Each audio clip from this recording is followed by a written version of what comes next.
In Australia, real estate has never been as high as today. As of November 2024, the total value of Australian residential real estate was at $11.1 trillion, and several suburbs have experienced substantial growth.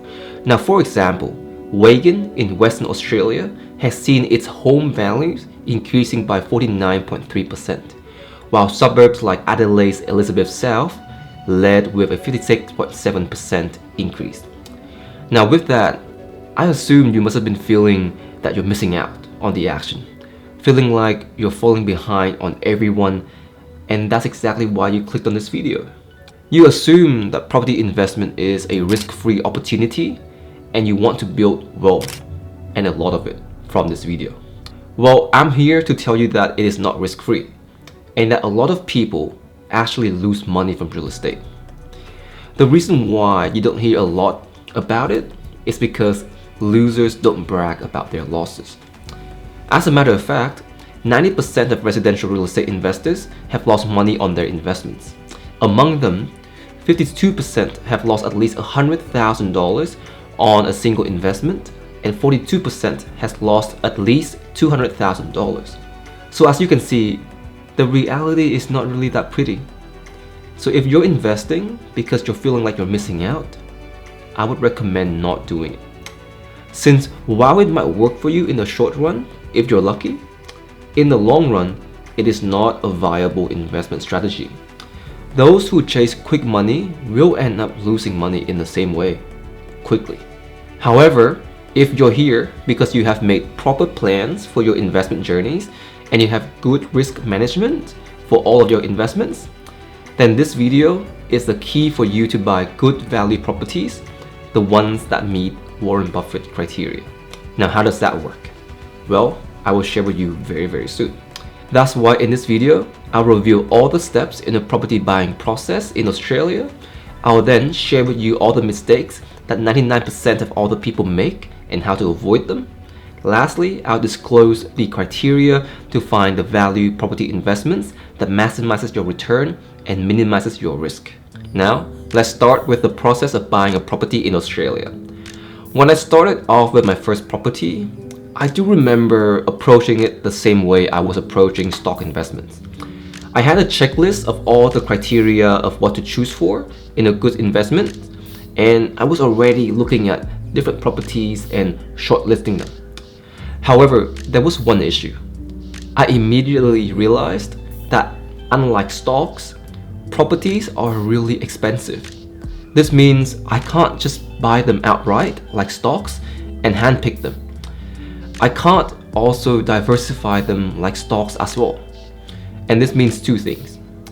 Firstly, I need to manage my risk really carefully since I can't diversify. This I will talk about later on. Secondly, I need to understand which property I can afford.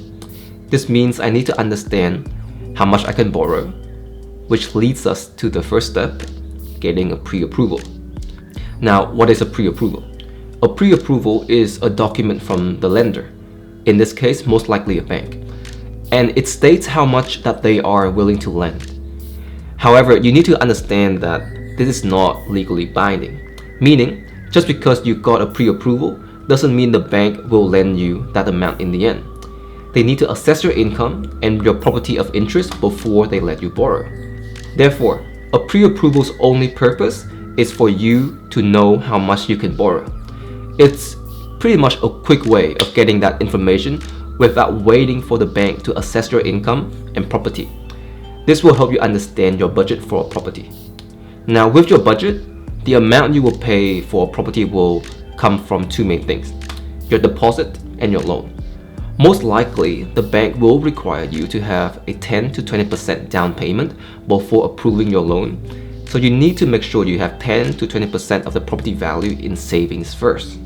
And once you've got that done, contact a mortgage broker. These are the guys who will help you find the best lender with the best terms and the best interest rates for you for free. Now that sounds a bit too good to be true, right? Why would they do it for free? It's very simple. It's because they get paid by every lender out there to bring their customers to them. So this means they aren't incentivized by a few selected lenders, but rather all of them. They don't get any extra perks from going with one over the other, so they build their business by giving you the best advice on mortgages and finding you good lenders with great terms and small fees for you. And their responsibilities consist of three main things. First, they need to understand your needs. They need to understand your financial situations and your goals. For example, how much money do you have for a down payment? What's your income? Do you want to pay off your debt as soon as possible? Or do you want to delay paying down your debt to use that money for other investments? Once they have had those information, then they will proceed to recommend the right loan for your need. Their second responsibility is to find the most suitable loan options for you based on your requirements. This means also negotiating with other lenders on your behalf for better terms or reduced fees. And once the negotiation is done, their last responsibility is to collect the required documentations from you, complete and submit your loan application. And they will ensure that you're up to date with the application process the whole way, and they will be your point of contact between you and the lender throughout the whole approval process, and they will be there with you until your property is transferred fully to you. Now, after you've found a mortgage broker and have been provided with a pre-approval, it's time for step 2, browsing for properties that are within your budget. With browsing for properties, you need to make sure that this is your highest priority. If people who invest into stocks put in hours choosing their stocks, you need to 10x that and put in days to research. This is because unlike stocks, which can be bought and sold easily, properties take months to be sold and bought. And the commission, taxes and fees, they can be up to 10%. So with such high costs and long time to settle, you need to have a good system with checklists for picking properties. So what are these checklist items? So for me, I have formulated my own checklist based on similar criteria that Warren Buffett has used for his investments into good value companies. Now, why would I do that? It's because Warren Buffett's principles focus on 3 key things that are also very important in real estate. They are long-term value, risk management, and sustainable returns. These are in alignment with my goals of growing and accumulating a high level of wealth over a long period of time with controlled and minimized risk. Let's talk about each one. Buffett's principle in long-term value and sustainable return means identifying investments that provide long-term reliable growth rather than short-term speculative gains. In terms of risk management, Buffett focuses on choosing investments with a margin of safety, meaning choosing extremely profitable businesses and investments at a very low cost. In other words, finding undervalued companies and properties. This helps minimize the risk of losses as well as gives you peace of mind. So with risk management, long-term value, and sustainable return at the center of our principles for choosing our properties, what are the criteria that embody that? The first criterion is economic mode. Now, what is economic mode? This means identifying properties in locations with long-term demand drivers. So things like proximity to the top high schools, high growth areas with limited land supply, established neighborhood with historical price stability and low crime rate, and lastly, low vacancy rate within the last 5 years. The second criterion that I want to mention is margin of safety. This is basically just buying significantly below the intrinsic value of the asset. So in simple terms, buying undervalued properties compared to other similar properties. What you are looking for is a property with great long-term demand drivers, high rental yield, and a low price compared to other similar real estate assets. So how do you identify one? Usually you find them by targeting motivated sellers who want to get rid of their properties very quickly. This might be because of foreclosures, or maybe because they got divorced recently and they need to sell their assets and properties to split their assets. Other times, it could be during economic downturns when prices are temporarily low. However, most of the times, it's very difficult to find one. I actually found mine through my buyer's agent, who got a very good deal from a couple who recently got divorced and they wanted to split their assets. Therefore, I would highly recommend you getting yourself a buyer's agent to find great bargains, since you can't do it online yourself via online websites like realestate.com.au or domain. Also, you will avoid the risk of overpaying when dealing with seller agents on websites like realestate.com.au, because they are paid with commissions. This means that they are compensated more the higher the property price. So their interests and your interests are in conflict. Lastly, the third and final criterion is consistent earnings. This means finding properties with reliable cash flows with very low vacancy rate, typically below 2%. So ideally, we are aiming for land or location with long-term tenants like families. Step 3, it's time to negotiate. Once you've found a property that meets all of your criteria, you propose a price to the seller. Now you do this by contacting and asking the vendor or the seller for something called a contract of sale. And they will send you this contract with their own terms and conditions, and you can input the proposed price for the seller to review. Now, since this is a legal document, this will be the time when you look for a solicitor as well to help you with reviewing the contract and other future ones and drafting better terms for you. So what are some terms you need to pay attention to in a contract of sale?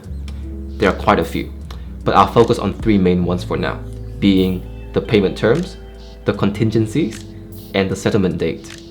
Firstly, with the payment terms, we want to make sure the purchase price is actually the price we want, and that the deposit amount is 5 to 10% max, and its due date should be according to your requirements. You need to discuss this with your mortgage broker, since it also depends on how you want to structure your bargaining as well, and your mortgage broker would know when your loan will be approved, as well as how long it takes for the whole settlement period, since they will be the one facilitating the process between you and the bank or the lender. Now, the second factor is contingencies. This helps protect you from losses by making the sale conditional on certain events being met. For example, we can have something called a finance clause, which allows you to back out if you can't secure a loan from the bank by a certain date. You can also have something called a building and pest inspection clause, which ensures the property meets acceptable standards. And lastly, a solid cooling off period that provides you a time frame for you to get out from the contract without any penalties. And lastly, the third factor is the settlement date, which determines when the property is finally transferred to your name. Of course, all of these are again optional, and they are your bargaining chips. So if you really want to have the best bargaining strategy, what I recommend and what I always do is to connect my solicitor, my buyer's agent, and my mortgage broker all together. I tend to add them to the same email chain or the same group chat, where the mortgage broker can let them know of a realistic timeline for the finance clause and the settlement time. And the buyer's agent can work around these factors with the solicitor to put all of this in the contract of sale. And once the contract of sale is redrafted by your solicitor, send it to the seller's agent. If the seller doesn't accept your offer, you just repeat the previous steps with other sellers until someone accepts your offer. And once the current seller accepts your offer, they will send you a digital contract of sale to sign. This is when you get your solicitor to review the contract of sale and make sure they match the conditions that you proposed. And once it's all good, you sign the contract. After this, it's step 4, prepare for settlement. Once your contract has been signed, the settlement period has begun. So your solicitor will be the one liaising with the bank from now throughout the whole settlement period to make sure that the fund is transferred from you and the bank to the seller. The seller will now ask you for the 0.25% cooling off period deposit, so you just need to send it to them according to their instructions. At the same time, you need to finalize your financing with your lender to get your loan. So how do you do this? You firstly do this by sending the signed contract of sale, the details of your solicitor, and a rental appraisal all to your mortgage broker so they can start ordering a property valuation for the lending bank. Now this could take 1 day or 2, and as long as the reported valuation roughly matches the price of what you paid for, this should only take 3 to 4 business days after for the lender to approve the loan for you. And in parallel, you should also start getting the building and pest inspection done the moment settlement has begun. Your deadline tends to be what you have agreed on in the contract. So go out there and hire a building and pest inspector immediately. And once that's done, and after you have read through and received your building and pest inspection, send it to your buyer's agent and your solicitor to confirm how much extra spending is needed to fix the issues raised by the inspection. If there are major issues, this can be ground for a price negotiation or even a cancellation of your contract if you have that clause in there. Now, if all of this is good, meaning you got your finance approved and your building and pests are all done and they have gone well within the proposed timeline, you can now go ahead and pay the remaining of your deposit. Now, this depends on what you have in the contract, of course, but usually it's 10% minus the initial holding deposit you had, which was 0.25%. Now, at this point, you are almost done. So go ahead and sort out your insurance. Your lender does require a few, mainly your home and content insurance, your income insurance, and your disability insurance. The income and disability insurance covers the lender in the case where you can't work and pay back the loan anymore. The home and content insurance covers the value of your home and the content within it in case somehow they got destroyed. Now, why does the bank require all this? Well, the bank wants you to almost guarantee that you will pay back your loan, so that's where the income and disability insurance comes in. They also use your home as collateral, so that's where the home and content insurance kick in. And I know they sound very costly. However, if you are buying your property as an investment, there are tax benefits to insurance fees. Now that should sort out your insurances. After that, get your property manager to start leasing out your property. Plan with them on how much you want to spend on fixing to bringing it up to rental laws based on your building and pest inspection report. Also, make sure to provide them with the details of your council and water rates and insurances. They will help you with collecting rents, paying all the expenses, and at the end of the financial year, they will send you a P&L report and a one-page ledger so you can send that to your accountant. Now, once these are done, you are now extremely close to the very last step, settlement. A week before settlement day, either contact your buyer's agent to do a final inspection or just do it yourself. The goal here is to make sure that the property is in the same condition as before, and if there's anything that is different, let your solicitor know straight away to sort it out. This is also when you pick up your key yourself or get your property manager to pick it up if it's an investment property, and proceed to lease the property out. Now, it's finally time for the big day. So on settlement day, the bank will have finished transferring all the payments from the bank to the seller, and they will also use your loan to pay stamp duty, land fees, and all other fees as well. And once the property is settled and the name on the property has been transferred to you, if your asset is an investment property, find a quantity surveyor to get a depreciation schedule for your accountant to calculate the property depreciation expenses. This will help massively with your tax return. And there you go. That's the whole process. However, the thing is, everything I've mentioned to you is completely useless because there are still at least 3 more things that if you don't fix about your property buying process, everything I've just told you won't work. So watch this video next to solve them.